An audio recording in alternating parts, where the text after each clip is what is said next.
Selamat sore Tribuners. Selamat sore Tribuners. Aduh, sore-sore ya. Sore-sore ya, sambil ngopi-ngopi lah, dengerin kita ya di Tribun Podcast. Asal nggak sambil ngopi-ngopi terus cerai Kak ya. Jangan. Itu dia tuh kawan ya. Soalnya sore ini kita mau ngomong soal perceraian. Perceraian bersama Bapak Wahyu Iman Santoso, SHMH, Ketua Pengadilan Negeri Batam. Selamat datang nih dulu, selamat datang dulu. Selamat datang ya. Selamat datang Udah Pak nggak Wahyu. sabar. Selamat datang Pak Wahyu. Ya, Pak Wahyu terima kasih. Iman. Pak Wahyu ini bukan ahli perceraian ya. Bukan. Tapi tukang nyerahin orang. Waduh. Kenapa kita panggil Ketua Pengadilan Negeri, Ren? Iya. Bukan pengadilan Agama ya. Iya, sabar, kita akan ada 2 episode nih tentang Benar. perceraian. Ya, kalau pengadilan negeri itu khusus memang pidana juga iya, Pak. Ya. Tapi juga ada untuk perceraian, kasus-kasus perceraian beda agama dan yang non-muslim. non-muslim. Iya. Jadi kita mengundang dulu beliau. Benar. Yes. Kita langsung tanya kepada ahli perceraian. Jangan, Katanya. Jangan di sini kita bukan bukan ya? mau mendukung bahwa cerai itu yang terbaik gitu, enggak ya? Iya, Bukan.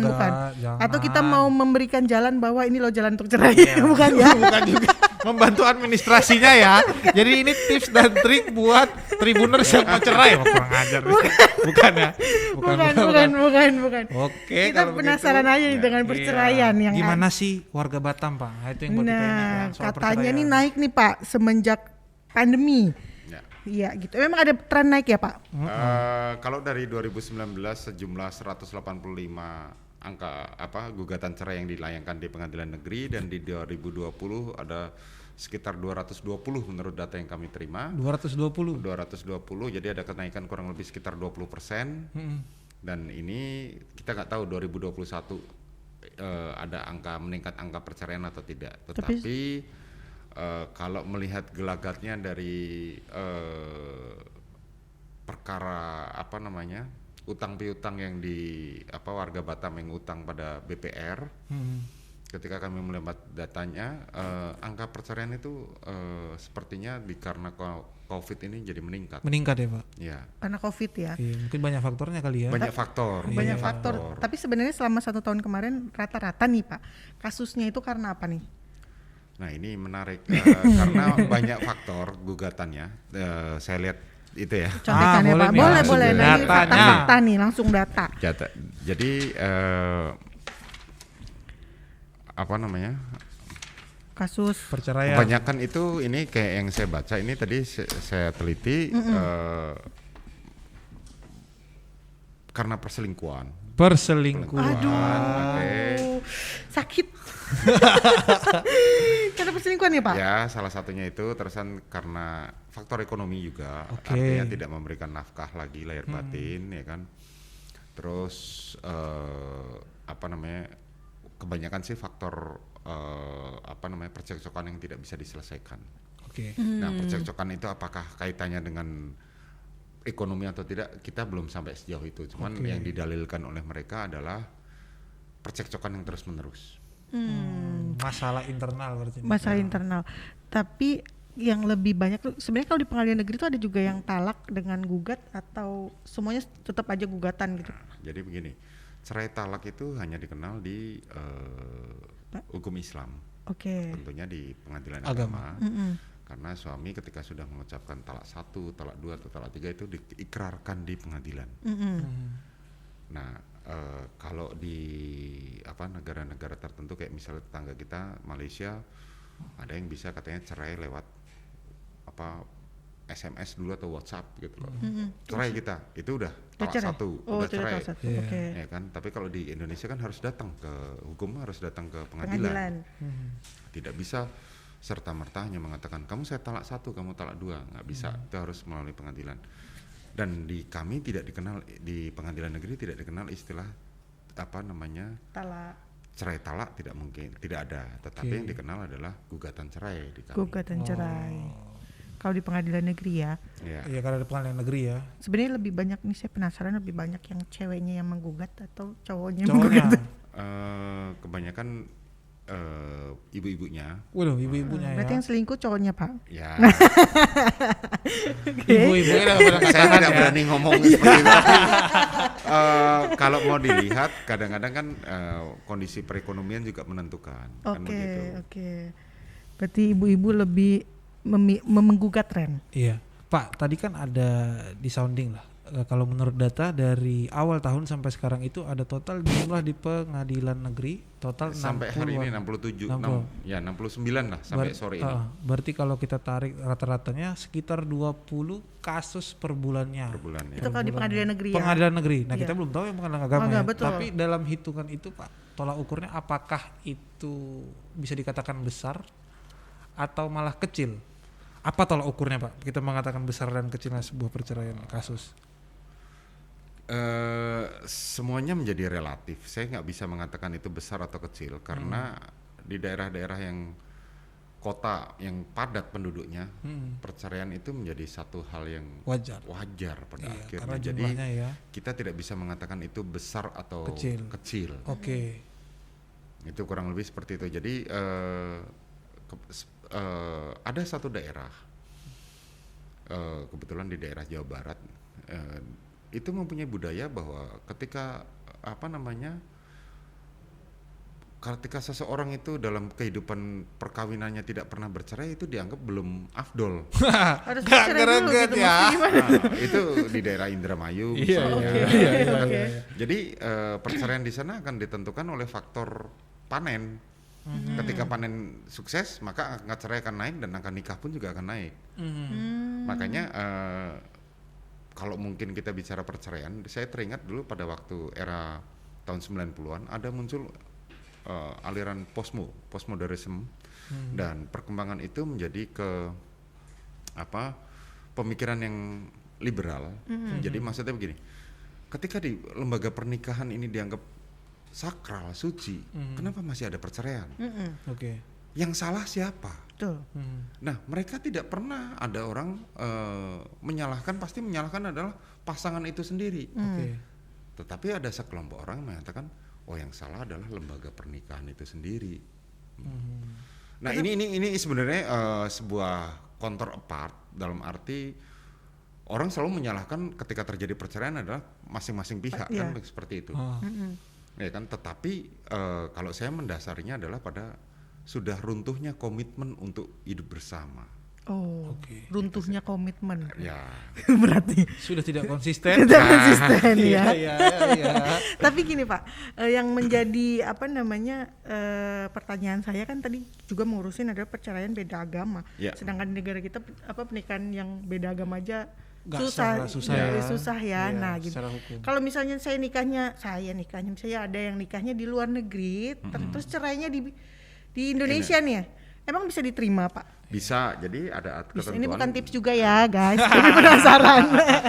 bahwa dasarnya adalah di Undang-Undang Kependudukan bahwa setiap angka kelahiran sampai angka kematian itu wajib dicatatkan oleh warga penduduk Indonesia. Oke. Otomatis pernikahan pun juga wajib dicatatkan. Nah, ketika mereka misalnya memutuskan menikah beda agama karena mungkin prosedurnya berbelit-belit tidak semudah itu, mereka akhirnya menikahlah di Singapura misalnya. Oke. Ada satu kewajiban buat mereka untuk mencatatkan perkawinan mereka ke KBRI. Karena KBRI adalah perwakilan negara Indonesia yang di luar negeri. Nah, apa sih dampaknya dicatatkan sama tidak dicatatkan? Dampaknya adalah manakala nanti misalnya mereka pulang lagi ke Indonesia dan mereka membawa harta. Oke. Gonogininya, Bro. Bukan gonogini, tapi warisan yang saya maksud di sini. Oke. Hak waris. Ya, Hak waris. ketika mereka tidak mencatatkan di KBRI, maka kasihan anak-anaknya. Bagaimana mau menyatakan hak waris? Oh, saya anak dari A si B, sementara nggak ada catatan pernikahannya, yang ada cuman akta pernikahan yang dikeluarkan oleh negara setempat, tapi tidak pernah dicatatkan. Makanya kan selalu setiap kali kita menikah, selain wajib dicatatkan Ke KBRI. ya, enggak, di Indonesia harus ke KUA Oh, KUA didaftarkan juga ya? Dinas Pendudukan, iya, catatan iya. sipil. Iya. Oh berarti Iya. kalau dia tidak terdaftar itu yang nanti akan ribet sendiri. Ya, akan susah sendiri. Artinya ketika ada satu kasus yang misalnya permohonan pengakuan nikah. Jadi di kami dulu saya pernah menangani satu perkara pengakuan nikah karena nikah yang pernah diadakan itu secara adat. Oke. Oke. Nah, Itu baru secara adat. Gitu. ya. Jadi sebelum lahirnya Undang-Undang Nomor 1 Tahun 74 tentang perkawinan, menikah itu boleh secara adat. Misalnya adat itu bukan hanya adat kita saja, tapi saya pernah menangani orang tuanya itu pada saat itu perantauan dari Nanjing dan dari Yunan. Nanjing Cina Iya, aja, Pak. Cina Iya, ya. Cina. Oke. Iya. Warga perantauan Tionghoa merantau sampai ke Indonesia, mereka bertemu di Surabaya sampai akhirnya mereka menikah. Karena mereka pada saat itu zaman susah, mereka menikah di Pekong. Oke. Kan adat itu. Adat ya. Adat. Nah, baru ketika saat mereka menikah di Pekong, mereka nggak punya uang. Tahun 74 lahirlah Undang-Undang Perkawinan yang dimana mewajibkan seluruh perkawinan wajib dicatatkan. Oke. Oke. Nah, mereka mencatatkan pernikahan mereka. Oh ya, aku menikah pada tahun 44 gitu kan. Tapi ternyata akibat hukumnya mereka tidak sadari. Iya. Pada saat mereka menikah, sebelum pengakuan nikah pencatatan akta nikahnya itu telah lahir 3 anak. Aduh. Oke. Apakah anak itu sah? Sah. Tetapi Secara di hukum? dalam kitab Undang-Undang Hukum Perdata mereka dianggap anak luar kawin. Oh. Apa dampaknya? Ketika anak luar kawin tidak diakui di dalam perkawinan, maka maksimal dia hanya mendapatkan 1/3. Itu kewarisan ya, Pak? Iya. Oh, oke. Jadi mengapa pentingnya mencatatkan akta perkawinan kita? Karena adalah berkaitan dengan nanti hak waris dari anak-anak kita sendiri. Oke. Kalau dia tercatat, hak warisnya bagaimana, Pak?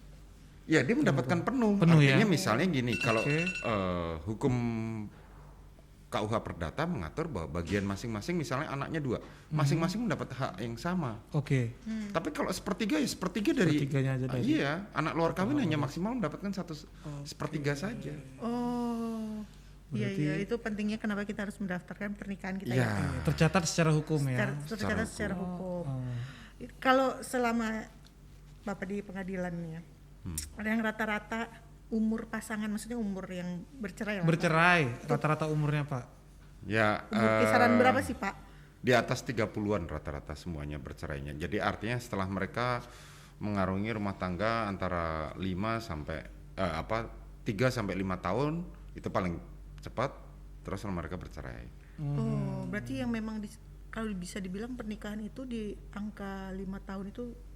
Ya, memang ada teori mengatakan bahwa 5 tahun pertama itu krusial. Oke. Ya kan, perkawinan menyatukan 2 orang yang berbeda, 2 budaya yang berbeda, 2 pribadi yang berbeda. Jadi menyatukan pribadi yang itu nggak mudah memang. Jadi 5 tahun pertama itu adalah ujian, Ren. Ujian dalam pernikahan 5, ya. terusan 10 kalau nggak salah, saya lupa. Terusan kemudian ke menjelang 17 atau 15 tahun gitu. Itu yang rawan ketiga gitu. Kawan. Oke. Nih, aku nih yang penasaran nih, Pak. Bapak selama mengurus perceraian nih, Pak. Mm. Ada pernah kasus yang ribet nggak, Pak? Atau mungkin kasus yang lucu nih, Pak? Ya, Ada. yang sangat berkesan Kalau yang gitu lucu berkesan tuh yang pertama pada waktu saya tugas di Poso pada saat itu. Poso nih. Ya, Sulawesi Tengah. Jadi di sana ada budaya ya sebenarnya sama, untuk di Sulawesi rata-rata ada namanya kayak semacam uang panai. Uang panai itu uang seserahan ya dari pihak laki-laki kepada perempuan gitu kan. Karena masih menganut kalau di itu kan patrilineal ya kan. Jadi itu. Nah, pada saat dia mau menikah, dia menikah secara adat. Ketika adat seserahannya adalah 3 ekor sapi dan 5 ekor babi. Oke. Nah, ya. Terus karena ketidakcocokan mereka, jadi ada angka yang menarik adalah di kami di Poso itu budayanya adalah setiap bulannya sudah itu angka perceraian meningkat. Berber. Jadi November, mulai Desember, September, September dimulai ya. dari September, Oktober, November, Desember. Kenapa? mereka mencoba untuk menikah kemudian bercerai kemudian sebelum Natal kalau bisa atau sebelum tahun Udah baru punya pasangan sudah baru. punya pasangan baru. Iya. Jadi itu budaya di Iya, sana iya, yang kami iya. dapatkan. Nah, kemudian pada saat itu istrinya menggugat cerai. Terus suaminya mengatakan, saya nggak mau Pak cerai Pak, dicerai sama istri saya. Kenapa? Saya minta lagi uang seserahan yang dulu saya serahkan ke keluarganya kembali. Ya kan? Jadi 3 ekor sapi plus 5 ekor babi, dia bilang kan. Istrinya saya tanya, bagaimana? Oh Pak, saya mampunya cuma 1 ekor sapi Pak, dia bilang begitu. Saya nggak mampu lagi kalau mengembalikan 3 ekor sapi dan 5 ekor babi. Jadi ya sudah, hukum saja yang meneruskan. Artinya kalau di jurisprudensi Mahkamah Agung, percekcokan yang memang sudah terus-menerus dan tidak mungkin diselesaikan, ya buat apa lagi dipertahankan perkawinan itu. Jadi masalahnya bukan 1 ekor sapi atau itu, tapi adalah masalahnya percekcokan itu sendiri tidak mungkin diselesaikan. Itu yang Kacamata pertama. hukumnya lah Pak. Itu yang pertama ya Pak. Terus yang kedua lucu lagi adalah seorang istri menggugat seorang suaminya dikarenakan perilaku suaminya yang ya mungkin menurut aturan adalah tidak umum gitu loh. Oh, aku tahu nih mengarah kemana. Ya. Kebetulan semua babysisternya pernah diselingkuhin sama suaminya. Gini ya. Babysitter ya. Sampai istrinya pernah mencoba untuk bunuh diri. Oh iya. Saat itu kami mencoba mendamaikan, itu udah susah. Artinya masing-masing punya pegangan masing-masing. Jadi maksudnya begini, si istri bawa anak kesayangan dari mertuanya, jadi bawa anak kedua. Jadi menurut mereka adalah anak itu bawa hoki buat mertuanya. Ya kan, anak nomor 2 dan nomor 3. Si suami bawa anak nomor 1 yang menurut kesayangan dari mertuanya si itu. Jadi orang tua si perempuan penggugat. Silang nih ya jadinya. Silang ya. Silang ya kan. Ya. Di setiap persidangan selalu berantem. Kita mendamaikan tuh pokoknya ngotot-ngototan. Mereka pakai penasihat hukum segala macam. Kita mencoba untuk mendamaikan, sudahlah begini-begini. Sampai pada satu titik akhirnya suaminya mau mengalah. Artinya membagi walaupun tidak diatur tidak boleh, tetapi di dalam putusan perceraian itu mereka sepakat tidak menuntut lagi gono gini karena sudah dibagi menurut mereka sendiri di notaris. Nah, yang lucunya begitu kita sudah selesai ketok palu, oke, putus karena perceraian gitu. Udah selesai kan, mereka jabat tangan kan. Dia bilang suaminya di depan majelis hakim itu, kok kalau aku bosan jadi janda aku balik lagi ya sama kamu. Nah, dalam hati kami, kenapa kamu pakai berantem gitu kan, gitu aja. Itulah. Itu. Tetap ya, Berarti ternyata kalau ya. dari cerita-cerita itu apa memang nggak ada proses mediasi gitu Pak? Ya, Maksudnya jadi dalam menurut- proses perceraian ya? Ya, jadi menurut Perma nomor 1 tahun 2016 itu peraturan Mahkamah Agung nomor 1 tahun 2016 wajib setiap perkara perdata yang masuk pengadilan itu wajib namanya melalui proses mediasi. Ini sama aja artinya ketika orang mendaftar perkara perceraian, pada saat sidang pertama pembacaan identitas para pihak, mereka sudah datang semua. Yang dilakukan oleh majelis hakim adalah menyerahkan perkara itu kepada mediator agar mereka didamaikan terlebih dahulu. Didamaikan kalau menurut Perma itu peraturan Mahkamah Agung itu bisa 1 bulan Itu waktunya untuk Paling lama itu Pak. ya. Paling Jadi lama. kita tunjuk mediator, nanti kita suruh milih kepada para pihak itu. Apakah saudara mau mengajukan mediator menunjuk satu hakim atau mediator dari luar? Ya, kalau mereka mau masing-masing, oh kami punya mediator sendiri, oh ya silahkan, kami akan berikan kebebasan nanti sampai akhirnya mediator tersebut memberikan laporan tertulis kepada majelis hakim bahwa oh mediasinya berhasil atau tidak berhasil. Sepanjang tahun 2020 ada 1 perkara yang berhasil akhirnya damai, tidak tidak jadi bercerai Itu di mana Pak? di PN, di Pengadilan Negeri. Nah itu kan artinya kemungkinan untuk berdamai itu selalu ada. Oke. Di Biarpun dalam rendah, perkara perceraian walaupun rendah. Iya. Nah itulah. Nah setelah misalnya tidak terjadi perdamaian maka dikembalikan ke majelis hakim. Majelis hakim akan membacakan gugatan, ya kan, mereka menyerahkan pihak penggugat untuk membaca gugatan, terusan tergugat untuk menanggapi atau prosesnya jawab jinawab, kemudian baru pembuktian. Setelah pembuktian, nah kadang-kadang yang susah adalah ketika dalil mereka adalah percekcokan yang terus menerus.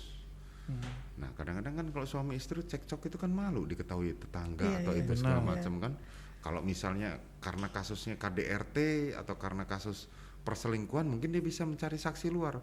Karena saksi itu sebaiknya adalah saksi yang bukan kerabat, Oh. Oke. ya kan? Nilai kesaksiannya sangat sangat lebih, mempunyai nilai lebih dalam kesaksiannya. Tapi kalau karena dia disumpah, Iya, tapi iya. kalau dia masih ada hubungan keluarga, apalagi Ada anak, emosionalnya Pak. itu tidak bisa kita sumpah. Hmm. Nah, otomatis kami selalu menyarankan saksi sebaiknya dari pihak luar yang tidak ada kaitannya dalam hubungan keluarga. Kadang mereka mencari supir atau pembantu untuk menjadi saksi, apa benar? Nanti kita tanya, benar nggak majikan kalian ini sering berantem gitu kan? Ya itu membuktikan dalil kalau terjadi percekcokan. Nah, susahnya adalah kan ada bahwa kewajiban penggugat itu untuk membuktikan dalil gugatannya. Kalau dikatakan bahwa cekcok Pak, ya dia harus buktikan bahwa memang terjadi percekcokan Oke. atau selingkuh Pak. Nah, Dia harus nunjukin. dia bukti-bukti. tunjukin gitu kan. Biasanya kalau mereka yang sudah, ya mohon maaf, untuk mereka yang kalangan the have, mereka akan pidanakan dulu. Oh gitu. Jadi misalnya gini, kalau kasusnya karena selingkuh, ya, kalau ketahuan akan dilaporkan dalam kasus zina, Wih. ya kan? Jadi artinya suaminya nih disiksa dulu, dimasukin penjara dulu, atau enggak? Kalau kasus KDRT ini juga cukup menonjol. Ada sekitar 3 atau 4 tahun kemarin, karena alasannya adalah KDRT. Oke. Nah kalau kasus KDRT ini, kalau suami ikhlas untuk bercerai nggak apa-apa. Bagaimana kalau suami tidak ikhlas? Nah istrinya akan mencoba melapor ke polisi dan akan memenjarakan dia. Iya. Kasus perceraian yang paling lama pernah Bapak tangani berapa Pak? Berapa lama Pak? Kalau lama itu relatif. Jadi begini, yang membuat lama waktu itu adalah karena pihaknya tidak di dalam, misal kalau di Batam dia tidak ada di dalam kota Batam. Iya. Nah itu Ya kan? itu tetap bisa berjalan tapi Pak. Tetap bisa berjalan. Jadi pernah ada satu kasus, waktu itu seorang suami menggugat istrinya. Nah istrinya itu awalnya tinggal di apartemen A di kota Batam. Oke. Dialamatkan di situlah. Atau saya nggak ngerti ini akal-akalan atau bagaimana. Terus sampai si istri ini ternyata tidak tinggal di situ. Kemudian si istri cross check ke pengadilan. Apakah benar Pak? Saya ini adalah nama A, saya adalah istri ini. Apakah benar suami saya yang bernama ini mengajukan gugatan perceraian? Oh. Persidangan udah berjalan nih, Iya. ya kan? Terus kami jawab benar, dia langsung masukkan gugatan. Jadi si suami menggugat, si istri juga menggugat. Oke. Nah kayak gitu bisa ya kasusnya Pak? Bisa, tetapi biasanya akan saya tunjuk, saya selaku ketua majelis, saya akan tunjuk pada majelis yang sama supaya putusannya tidak berbeda. Nah, nanti tinggal pilihan. Ini kalian mau tunduk yang mana? Yang salah satu berarti harus mencabut supaya bisa satu perkara. Oke. Jangan sampai ada 2 putusan yang berbeda, kan begitu. Ini kan kalau kasus-kasus kayak artis-artis yang sekarang lagi juga Biasa kan Hits kalau ini kita nonton Lorin. mangkir bisa gitu-gitu Iya, Pak ya. Ya, dia nggak datang di Nggak sidang. datang, iya. Ya ini ada kan, kalau di persidangan tuh kadang-kadang ada beberapa trik, misalnya dia untuk memperlama waktu persidangan segala macam dia mangkir, tapi atau karena alasan yang sah misalnya dia sakit. Atau dia berada di luar negeri dan itu dibuktikan.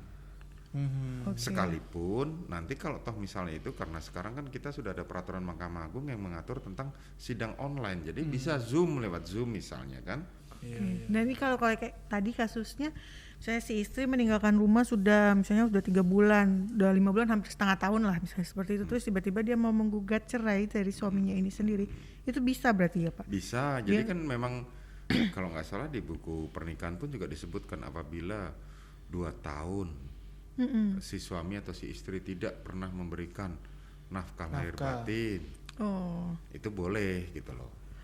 Oke, Asal bisa. jangan nafkah batinnya aja yang dituntut kan begitu. Nah ini juga ada ini Pak, kalau kita ngelihat ngamati ya, juga aku ngeliat sepertinya banyak juga ini sebenarnya kasus-kasus perceraian yang belum melewati jalur hukum, tapi mungkin secara agama Cerai aja bagi gitu. mereka sudah cerai. Ya. Nah apakah kalau dari Bapak nih Pak, banyak juga menemukan kasus-kasus yang mereka secara agama mungkin talak segala macam atau apapun itu udah mereka lakukan, tapi baru diurus secara hukumnya mungkin beberapa tahun setelahnya atau apa segalanya. Kembali saya jelaskan, kalau mengenai talak itu Peradilan agama. harusnya di pengadilan agama, sehingga kalau di kami tidak ada istilah talak. Sehingga kalau misalnya secara adat mereka sudah bercerai, mungkin iya.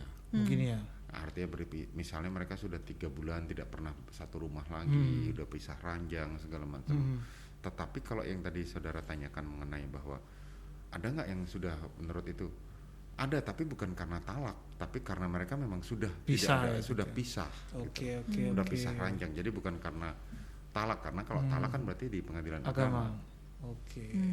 Berarti selama ini Pak Wahyu sering banget melihat percecokan di sidang ya Pak? Mungkin Ya, pada saat mediasi pasti mereka itu. jadi saling tuduh-menuduh Iya. gitu ya. Ya, jadi Itu udah katam banget ya Pak? bahkan terakhir tuh pernah ketika saya mencoba untuk memediasikan itu sampai saya diancam.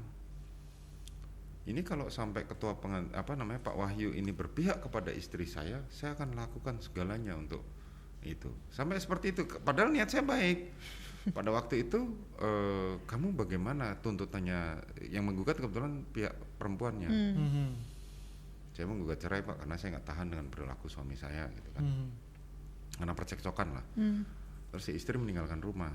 Nah, terus saya mencoba mendamaikan begini, Pak, menurut budaya kami si istri yang harus pulang ke rumah Pak, bukan saya yang ngejar dia Pak. Nah, saya kembalikan, selalu saya kembalikan, dulu ketika kamu mendekati istri kamu waktu pacaran baik-baik enggak? Baik-baik. Kamu merayu dia nggak? Merayu. Betul nggak? Waktu masa pacaran nih kan? Iya. Ya kan si laki-laki kan pasti merayu. Nah kamu sekarang pengen dia pulang, nggak mungkin kamu cuma ngomong begini, kamu pulang sekarang, nggak mungkin. Iya. Tunjukkanlah itikat baik kamu. Misalnya apa? Dia meninggalkan rumah karena dia si istri pengen melihat anak-anaknya, tapi tidak diizinkan oleh sang suami. Saya bilang, bawalah anakmu ke sini, tunjukkanlah. Oh rupanya dia udah ketakutan terdahulu. Ya sudah, akhirnya saya melihat bahwa ini nggak bisa lagi saya damaikan. Ya sudahlah, saya serahkan kepada majelis hakim untuk menanganinya. Oh gitu. Jadi apa ya? Artinya saya selalu mengembalikan ketika awal, bagaimana awal terjadinya pernikahan itu? Pasti kan si suami datang baik-baik ke rumah Betul. istri kan? Itu yang harus di flashback kembali ya Pak ya. Saya selalu mengingatkan hal itu. Iya, sebenarnya ya nggak tahu juga sih, kita juga belum nikah. Iya, ini kita dengar kasus perceraian orang kita selesai napas ya. Ya. Ini tidak baik didengar oleh orang yang mau menikah. Tapi baik juga. Baik Karena juga. segala sesuatu harus ibaratnya melewati administrasi hukum ya Pak ya. Iya, Supaya benar. karena dampaknya itu jangka panjang. Iya. Yang lebih penting kalau bagi mereka yang mau menikah, cuma satu yang saya ingatkan adalah ada namanya komitmen. Yang luntur di saat ini adalah komitmen. Pernikahan yang paling sakral adalah komitmen itu sendiri. Ketika kita komit untuk tetap bersatu, apapun hambatan dan rintangan Harus insya Allah tetap akan terjadi. Tapi kalau memang tidak, ya mau bilang apa, kan begitu. Komitmen yang luntur. Komitmen ya. Ya. Apakah juga komunikasi itu penting Pak? Oh itu jelas. Oh, Kalau jelas, komunikasi iya. itu jelas, karena itulah komunikasi yang baik kan. Gitu. Artinya mau mendengarkan. Yang jadi masalah kan tidak ada yang masing-masing mau mendengarkan. Pak, ini sebenarnya gini, tadi saya penasaran sama yang KDRT ya Pak. Kalau misalnya ada yang datang terus dia menjadi korban KDRT, nah apakah memang di pengadilan negeri sendiri sudah otomatis itu akan jatuhnya si pelaku itu akan ke pidana, atau memang ini cuma untuk perceraiannya aja? Bergantung pada si istri. Oke. Kalau si istri misalnya sebelum datang ke pengadilan dia melaporkan dulu tindak pidana yang dilakukan oleh sang suami, tentunya dia akan nunggu prosesnya. Ya kan? Artinya dia menunggu itu, atau sembari jalan istrinya sambil ini, lupa saya sudah membuat laporan polisi. Ya kan? Itu nanti pengadilan akan tetap memproses perceraian, tapi masalah KDRT-nya itu dia harus bisa buktikan, oh ini Pak saya sudah divisum Pak, oh ini lupa benar. Oh itu jadi berarti ada dua laporan begitu ya maksudnya? Ya ada dua sisi, Ada artinya dari sisi perdata dan sisi pidana. Artinya si suami dianggap telah melakukan tindak pidana. Oke. Nah tapi aku kembali juga penasaran ke yang di Batam nih Ren. di Batam kan tadi rata-rata umurnya 30-an ke atas ya Iya. Pak ya, yang riskan untuk mereka goyah, bercerai dan segala macam. Nah, kalau dilihat memang di Batam itu tadi Bapak bilang trennya lebih ke selingkuh, percekcokan Pak. Ya, percekcokan lah. Percekcokan. Nah, kalau selama ini yang digali itu lebih banyak percekcokan di antara mereka itu karena si ekonomi atau memang karena Ya, sifat? banyak yang karena faktor ekonomi. Karena faktor ekonomi. Tapi kadang-kadang saya juga bingung. Faktor ekonomi menjadi dasar mereka untuk cekcok dengan suami, bercerai, tapi habis itu untuk kawin nikah lagi. lagi. Nah, ini saya bingung juga gitu loh. Sama kayak tadi menarik ya. Aku Iya, kira iya. selama hari kayak tadi Natal ya di Poso ya. Kirain untuk menjelang hari raya orang sibuk untuk nyari pakaian baru. Ternyata pasangan baru juga ya. Ya, kurang lebih seperti itu gitu loh. Tapi yang aku bingungkan kan berarti begini Ren, ibu-ibunya kan ibu-ibunya berarti kan yang banyak ini kan dari pihak perempuan ya kan Ya. Pak yang menggugatkan. Terus mereka cerai karena faktor ekonomi misalnya gitu. Terus dia nikah lagi. Berarti maksudnya dia tidak mau mencari laki-laki yang ekonominya Tidak seperti itu sebenarnya. Jadi misalnya begini, seorang perempuan ketika berani mengambil tindakan untuk bercerai, itu dia membutuhkan satu kekuatan yang luar biasa, emosi yang itu. Tidak mudah seorang perempuan untuk mengambil putusan bercerai. Banyak faktor. Salah satunya mungkin pandangan masyarakat, oh lu janda, lu tukang godain orang, suami orang, kayak gitu-gitu kan. Iya, iya. Itu yang dihindari sebenarnya. Makanya kan perceraian itu sendiri dampaknya kan juga membuat luka buat si anak. betul. Kalau dulu di era 80-an ada istilah generasi broken home kan begitu, karena orang tuanya berpisah. Tapi sekarang menganggap itu biasa aja, itu bagian dari kehidupan gitu loh. Makanya kan tidak mudah untuk perempuan dalam mengambil sikap bahwa dia akan mengajukan perceraian itu secara psikologis tidak mudah di tataran budaya Indonesia. Iya Butuh sih. mental lah. Jadi image maksudnya untuk yang perempuan bercerai atau jadi janda itu masih jadi ini ya Pak? Masih jadi hambatan karena kan Ya. mungkin dia di lingkungan sehari-hari, di lingkungan kantor atau di lingkungan kehidupan rumah tangganya, orang akan sinis ngeliatin, oh janda baru nih kan segala macam. Ya itu beban. Betul. Mungkin apa Bapak bisa menyimpulkan bahwa semua yang datang perempuan-perempuan yang menggugat ini karena mereka masih faktor emosi aja nih, tapi dia nggak pikir, ya udah dipikir nanti aja lah setelah cerai gitu. Rata-rata begitu nggak sih Pak? Tidak juga. Artinya sekali lagi kan tadi saya gambarkan bahwa ketika perempuan pada satu titik akhirnya meminta Cerai. pisah untuk bercerai, itu tidak mudah. Saya yakin mereka mengambil putusan itu bukan karena emosi sesaat, tetapi Sudah dipikir ya. ya sudah berpikir 2-3 kali. Karena hambatannya itu kan budaya tadi yang seperti saya sampaikan. Tetapi bagi masyarakat yang mohon maaf budayanya sudah kawin cerai mungkin ya biasa aja. Iya. Hal itu kan terbukti Kak. Dari berapa kasus yang hanya bisa balik rujuk lagi satu ya Pak tadi ya. Berarti udah mateng nih. Kalau udah cerai udah mateng nih. Iya sih. Iya. Tapi ada nggak sih yang di sini ketemu kasus perempuan yang berselingkuh Pak? Ada juga ya? Ada juga bahwa suami menggugat karena istrinya berselingkuh, ada juga seperti itu. Tetapi tidak banyak. Tidak banyak Gitu kan. Atau mungkin juga karena kecemburuan si suami kan seperti itu. Memanas jadi kemana-mana. Panas ya. Ya itulah makanya kan kalau kata saya supaya untuk tidak bercerai adalah kembali pada komitmen di awal. Nah kalau ketakutannya adalah pada nanti misalnya tadi yang seperti ditanyakan mengenai nafkah, terus itu ya nggak ada salahnya dibuat perjanjian pranikah. Kan? Manajemen krisis. Karena ada yang kadang-kadang begini, mohon maaf, ini fakta. Pada saat dia menikahi si istri, si suami ini nggak punya apa-apa. Oke. Iya kan? Kemudian suaminya dimodalin lah sama sang istri. Begitu suaminya kaya, dia tinggalkan istrinya. Terus dapat apa istrinya? Ya kan? Dan hartanya sang suami dibawa diatasnamakan ke Atas nama keluarga sendiri. yang lain. Oh iya. Oke. Nah, ini kalau nakal niatnya jahat udah ada, ini kan kayak gitu. Iya. Dan ini ada kayak gitu itu. Jadi maksud saya kita kalau misalnya mau tadi pertanyaannya seperti itu ya perjanjian pranikah itu penting. Penting ya Pak. Oke. Pusing karena perceraian ya. Jadi ini yang mau nikah agak ini ya, mikir ya. Iya. Jadi sebenarnya yang cerai ya. Iya. Selain kalian yang pusing juga Pak Wahyu lebih pusing sebenarnya. Mungkin ada pesan Pak untuk sebelum kita menutup ya Pak, mungkin pesan untuk Tribuners yang ada di rumah lah. Jangan bercerai mungkin. Pasti atau, harusnya. Iya, atau apa gitu. Inilah Pak. Menikah atau tidak itu pilihan. Yes. Ya kan. Nah, ketika kita sudah berani memilih, maka kita harus bertanggung jawab terhadap konsekuensinya.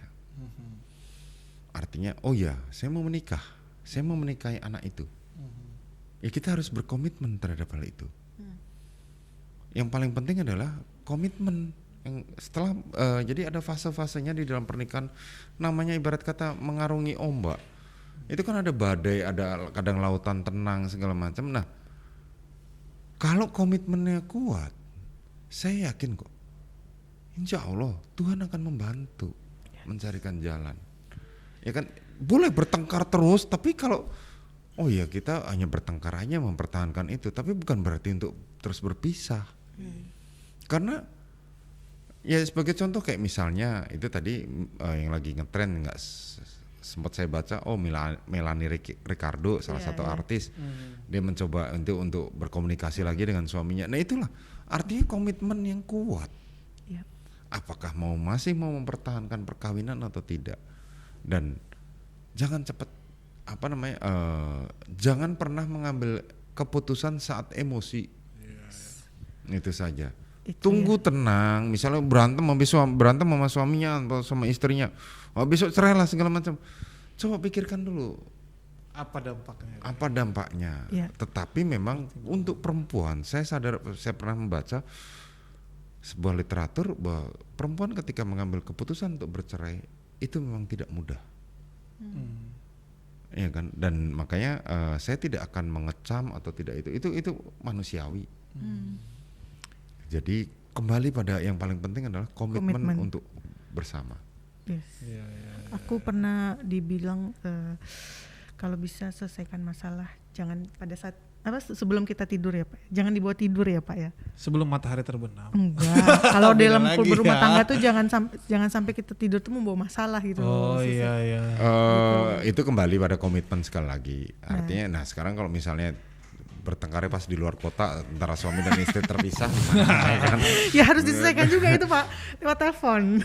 Ya tidak bisa dipaksakan seperti itu, tetapi sekali lagi kalau kita berkomitmen tetap menjaga hubungan pasangan kita ini adalah pilihan kita segala macam. Makanya kan saya selalu mengingatkan pada mereka yang mau berpisah, bagaimana dulu awalnya mereka mau menikah itu. Apakah paksaan atau karena itu? Kalau memang pacaran yang lama dan segala macam, ya kan saya ungkit itu terus. Cobalah kembali lagi. Mengulas kembali ya kan? Cowok-cowok nih ya. Jangan di awal-awal aja. Oke, terima kasih banyak Pak Wahyu. Dan ini ya, Tribuners ini jadi pelajaran ya, banyak pengetahuan harusnya. Pengetahuan tentang berumah tangga ya. Ini bukan ngajarin untuk bercerai ya. Bukan. Tapi beginilah realita perceraian. Kasihan Bapak ini. Mendengarkan percekcokan setiap hari. Oke. Mungkin saya tambahkan sedikit. Kepada mereka yang misalnya hamil di luar nikah, janganlah kita cepat mudah untuk menghakimi mereka. Ya kan, mungkin di Indonesia belum dikenal legalnya aborsi seperti kayak di Amerika. Ya kan, artinya kalau toh misalnya mereka menikah karena ya kan budaya kita malu, masa nggak ada bapaknya, masa nggak ada itu, ya itu kurang lebih seperti itu. Artinya menurut saya janganlah kita cepat menghakimi, kasihan mereka. Apalagi kalau yang masih sekolah.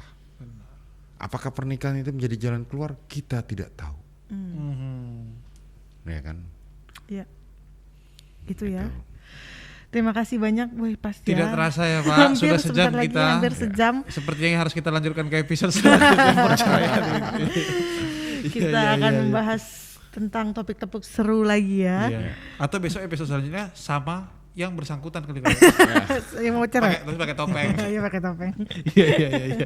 Oke Tribuners, jangan lupa subscribe YouTube channel kita Tribun Podcast dan juga follow Instagram kita @tribunpodcast, juga dengerin kita di Spotify Dan Anchor. Terima kasih sekali lagi Pak Wahyu. Terima kasih Pak sudah memberikan banyak Sudah pengetahuan. memberikan buat Kasih pengetahuan dan wejangan-wejangannya ya. Semoga Iya. kita juga bisa meresap ke Tribuners yang ada di rumah yang lagi dengerin kita. Sekali lagi terima kasih, dan terima kasih juga untuk Tribuners yang di rumah. Kita ketemu lagi dan dah. Dadah.